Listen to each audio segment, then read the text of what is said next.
बकाया वेतन की मांग को लेकर माध्यमिक कंप्यूटर शिक्षकों का लखनऊ में प्रदर्शन। माध्यमिक शिक्षा निदेशालय पर दिया धरना। नारेबाजी कर रहे ये लोग कंप्यूटर शिक्षक हैं जो माध्यमिक स्कूलों में बच्चों को कंप्यूटर पढ़ाते हैं। पिछले 8 महीने से इन लोगों को वेतन नहीं मिला है और उसी वेतन की मांग को लेकर ये शिक्षक शिक्षा निदेशालय के दफ्तर का घेराव करने पहुंचे हैं। दरअसल इन शिक्षकों को संविदा के तहत कंप्यूटर शिक्षक के तौर पर रखा गया था, लेकिन बाद में इन्हें इस काम के लिए कुछ निजी कंपनियों के अधीन कर दिया गया था और इनके वेतन की जिम्मेदारी भी उन्हीं कंपनियों पर डाल दी गई थी। प्रदर्शनकारियों का आरोप है कि ये कंपनियां उन्हें समय पर वेतन नहीं दे रही हैं और इसकी शिकायत करने पर निदेशालय के अधिकारियों ने भी ढुलमुल रवैया अपना रखा है और इसी के खिलाफ ये लोग प्रदर्शन करने आए हैं।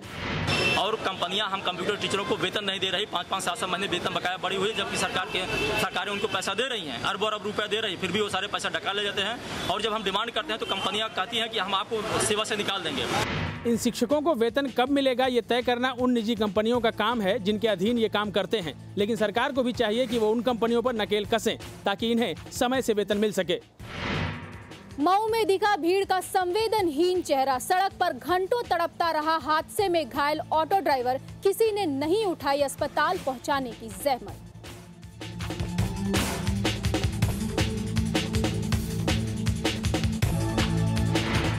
सड़क पर घायल होकर तड़प रहे इस आदमी का नाम दीना राजभर है, जो कि शहादतपुर इलाके का रहने वाला है। दीना बुरी तरह से घायल है।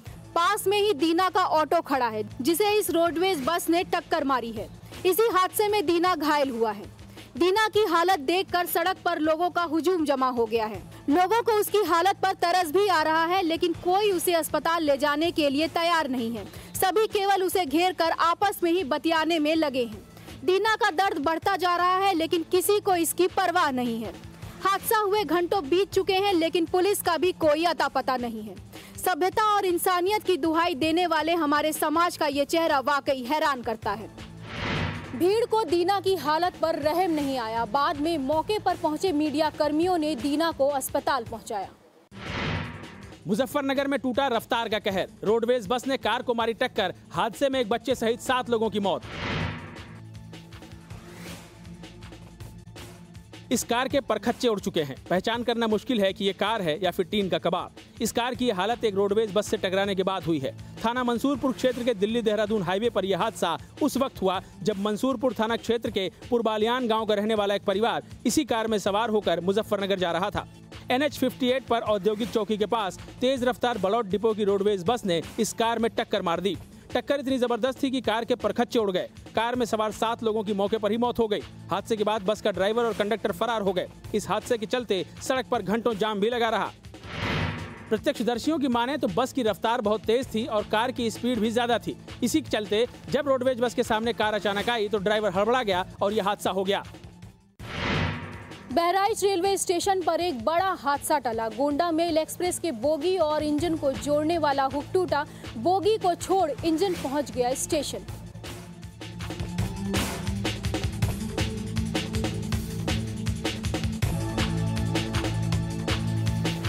बरेली से गोंडा जा रही ये ट्रेन बहराइच रेलवे स्टेशन के आउटर पर खड़ी है।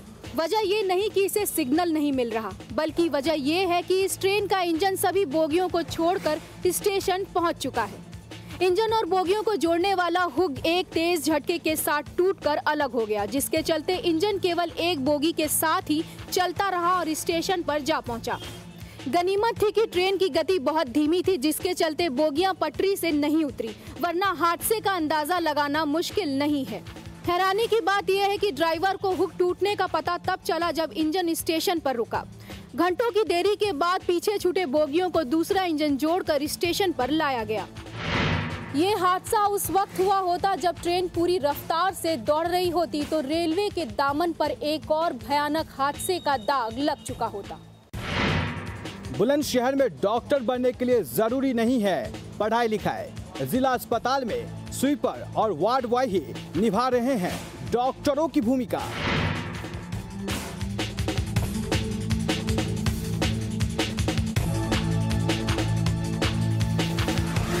घायल बच्चे को टाके लगा रहे हाथ तेजी से चल रहे हैं। घंटों में होने वाला काम मिनटों में ही खत्म हो गया। ये तस्वीरें जिला अस्पताल की हैं और जो लोग इन बच्चों को टाके लगा रहे हैं वो कोई स्पेशलिस्ट डॉक्टर नहीं, बल्कि इसी अस्पताल में काम करने वाले स्वीपर हैं। चौंक गए हमें भी झटका लगा था जब हमने स्वीपर के पद पर तैनात लोगों को डॉक्टरों का काम करते देखा था। यही नहीं, टाँके काटने के लिए सीजर नहीं मिली तो कपड़े काटने वाली कैंची का ही इस्तेमाल हो रहा है। यह सिलसिला बुलंदशहर के जिला अस्पताल के इमरजेंसी वार्ड में कई महीनों से चल रहा है। ऐसा नहीं है कि अस्पताल प्रबंधन को इसकी खबर नहीं है। नीले रंग की चेकदार शर्ट पहने जो साहब इस पूरी कार्रवाई के दौरान कमरे में मौजूद हैं, वो यहाँ के CMS हैं। नाम है शिशिर श्रीवास्तव। उन्हीं की मौजूदगी में स्वीपर मरीजों का इलाज कर रहा है।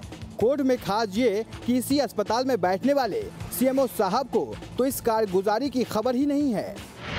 ये मेरे संज्ञान में नहीं है। जिला अस्पताल में स्वीपर दवाई बांटता है, ये मेरे इंजेक्शन लगाता है, टाँके लगाता है। उसके लिए CMS साहब ज़्यादा बेहतर करे। फिर भी मैं इसकी जानकारी है।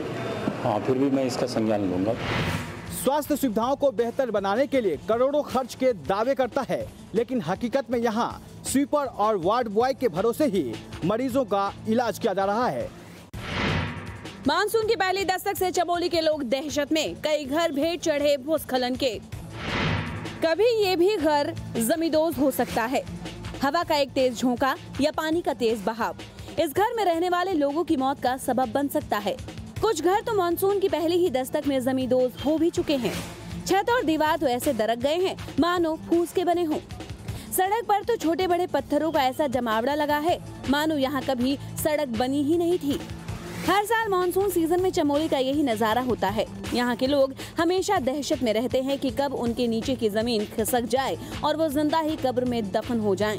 लेकिन इस आपदा से बचाने के लिए कुछ नहीं किया जाता। अभी तो ये शुरुआती दौर है, मतलब बारिश जुलाई में अभी शुरू ही हो रही है और शुरुआती दौर में ही ये हाल है। जबकि बारिश का जो मंजर होता है वो अगस्त और सितंबर में बहुत भयावह होता है। तो जब आगाज ही ऐसा है तो देखते हैं कि अंजाम कैसा होता है। मानसून के सीजन में चमोली के लोगों की जिंदगी भगवान भरोसे ही रहती है। जिसकी किस्मत ने दगा दिया तो समझो गया काम से। मसूरी एकेडमी हाईवे पर स्थित फायर ब्रिगेड का दफ्तर खतरे में। पानी की तेज बहाव की वजह से हो सकता है कोई बड़ा हादसा। पानी का ये तेज बहाव कभी भी इस दफ्तर को धराशायी कर सकता है। अगर यूं ही पानी आता रहा तो फायर ब्रिगेड के इस ऑफिस को बचाना मुश्किल हो जाएगा।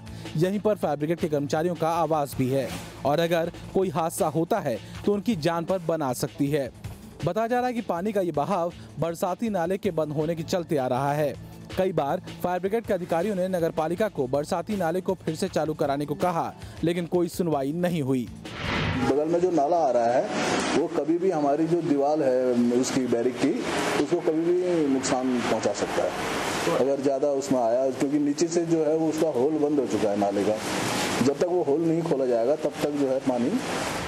दूसरों की जान बचाने वालों की खुद जान पर बनाई है, लेकिन नगर पालिका के लोग हैं कि कानों में तेल डालकर सो रहे हैं।